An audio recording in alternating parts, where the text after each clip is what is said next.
இன்றைக்கி நம்ம சேனலில் சிக்கன் பிரியாணி வீடியோ தான் பார்க்க போகிறோம். ஸோ இன்றைக்கி சண்டே மார்னிங். சண்டே வந்து நான்வெஜ் நம்ம சாப்பிடலைன்னா சண்டே மாதிரியே தெரியாது. ஸோ காலையிலே போயிட்டு சிக்கன் வாங்கிட்டு வந்தாச்சு. சிக்கன் க்ளீன் பண்ணி இருக்குது, ரைஸும் க்ளீன் பண்ணி சோக் பண்ணியிருக்கு. இன்றைக்கி 1 கப் பாஸ்மதி ரைஸ் எடுத்திருக்கேன். ஓகே, நம்ம இப்போ ரெசிபிக்குள்ளே போகலாம். பிரியாணி பாத்திரத்தில் கொஞ்சமாக ஆயில் அண்டு கொஞ்சமாக கீ விட்டுக்கோங்க. ஹோல் ஸ்பைசி சேர்த்துக்கோங்க. இது மாதிரி 4 பெரிய சைஸ் ஆனியன் அதை சாப் பண்ணி சேர்த்துக்கிறேன். நீங்கள் எந்த பிரியாணி செஞ்சாலும் ஆனியன் வந்து நல்ல கோல்டன் ப்ரௌன் கலரில் ஆகணும். ஆனியன் வேகாமல் செஞ்சிங்கன்னா அதோட டேஸ்ட்டே வந்து கம்ப்ளீட் ஆகாது. ஸோ ஆனியன் வந்து நல்லா வதங்கட்டும், அது வரைக்கும் வெயிட் பண்ணுங்கள்.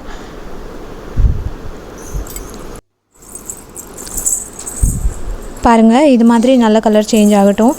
இப்போ நம்ம ஜிஞ்சர் கார்லிக் பேஸ்ட் சேர்த்துக்கலாம். ஜிஞ்சர் கார்லிக் பேஸ்ட் நீங்கள் உள்ளே சேர்த்தோன்னே அடுப்பை வந்து சிம்மில் வச்சுக்கோங்க. ஏன்னா சீக்கிரமாக பேர்ன் ஆகும், சீக்கிரமாக பிடிக்க ஆரம்பிச்சிடும். அதனால் அடுப்பை லோ ஃப்ளேமில் வச்சுட்டு ஜிஞ்சர் கார்லிக் பேஸ்ட் சேர்த்துக்கோங்க. இப்போ நம்ம இதை நல்லா கலந்து விட்டுடலாம். நான் எனக்கு 2 ஸ்பூன் ஜிஞ்சர் கார்லிக் பேஸ்ட் சேர்த்துருக்கேன். வீட்டில் அரைச்சதும் சேர்த்துக்கலாம், இல்லை ரெடிமேடும் சேர்த்துக்கலாம், உங்களோட விஷ் தான். இப்போ பிரியாணிக்கு தேவையான சிக்கன் சேர்த்துக்கலாம். நான் இன்றைக்கி கொஞ்சமாக பிரியாணி செய்கிறதுனால சிக்கனுமே கொஞ்சம் தான் எடுத்திருக்கேன்.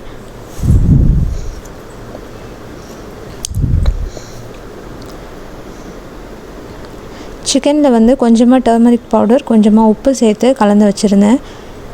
அப்போ தான் வந்து சிக்கனில் நல்லா உப்பு சார்ந்திருக்கும். நீங்கள் அது கூடவே கொஞ்சம் ஜிஞ்சர் கார்லிக் பேஸ்ட், கொஞ்சமாக தயிர் எல்லாமே சேர்த்து கூட வைக்கலாம். இப்போ கொஞ்சமாக சில்லி பவுடர் சேர்த்துக்கிறேன். காஷ்மீரி சில்லி சேர்க்குறதுனாலும் சேர்த்துக்கலாம், அப்படி இல்லைன்னா நார்மல் மிளகாய் தூள் சேர்த்துக்கலாம். இப்போ தக்காளி சேர்த்துக்கிறேன். தக்காளி வந்து நீங்கள் பியூரி மாதிரியும் சேர்த்துக்கலாம், இல்லைன்னா இந்த மாதிரி குட்டி குட்டியாக சாப் பண்ணி சேர்த்துக்கலாம், உங்களோட விஷ் தான். இப்போ வந்து வீட்டில் அரைச்ச பிரியாணி மசாலா அதை நான் சேர்த்துக்கிறேன். சேர்த்து இதை கலந்து விட்டுட்டு இது கூட இப்போ தயிர் சேர்த்துக்கிறேன். தயிர் நீங்கள் சேர்க்கும் போது ரொம்ப புளிப்பு இல்லாத தயிர் சேர்த்துக்கோங்க.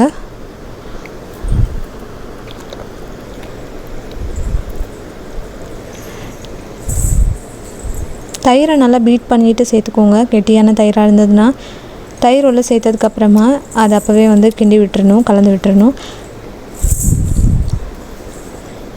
இப்போ நம்ம க்ளீன் பண்ணி வச்சுருக்கிற அரிசியை உள்ள சேர்த்துக்கலாம். 1 கப் பிரியாணி ரைஸ்க்கு 2 கப் தண்ணி சேர்த்துக்கோங்க. அரிசி உள்ளே சேர்த்துட்டு கலந்து விட்டுருங்க. இது எதுக்காக வந்து தண்ணி சேர்க்குறதுக்கு முன்னாடி அரிசி சேர்க்குறோன்னா அரிசி உடையாமல் இருக்கும், அதனால தான். இப்போ நம்ம தேவையான அளவு தண்ணி சேர்த்துக்கலாம். 1 கப் ரைஸ்க்கு 2 கப் தண்ணி ஊற்றிருக்கேன். இது நல்லா கலந்து விட்டுருங்க. இந்த ஸ்டேஜில் வந்து காரம், உப்பு எல்லாமே நீங்கள் வந்து செக் பண்ணிக்கலாம்.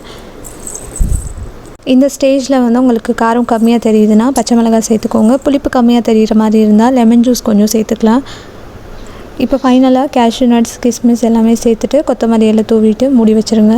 ஒரு 5 மினிட்ஸ் ஹை ஃப்ளேமில் இருக்கட்டும், அப்புறமா லோ ஃப்ளேமில் வச்சுருங்க. கீழே ஒரு தோசை கல் வச்சிங்கன்னா அடி பிடிக்காத பிரியாணி ரெடி. சூப்பராக ரெடி ஆயிடுச்சு. சுட சுட பிரியாணி, அது கூட வந்து இறால், உருளைக்கிழங்கு பொரியல், கூடவே 65 பண்ணியாச்சு. சிக்கனில் குக்கும்பர் இருக்குது, ரைத்தா இருக்குது. சூப்பரான சண்டே லன்ச் ரெடி ஆயிடுச்சு. இந்த வீடியோ பிடிச்சிருந்தா லைக் பண்ணுங்கள். நெக்ஸ்ட் வீடியோவில் பார்க்கலாம். அது வரைக்கும் பாய்.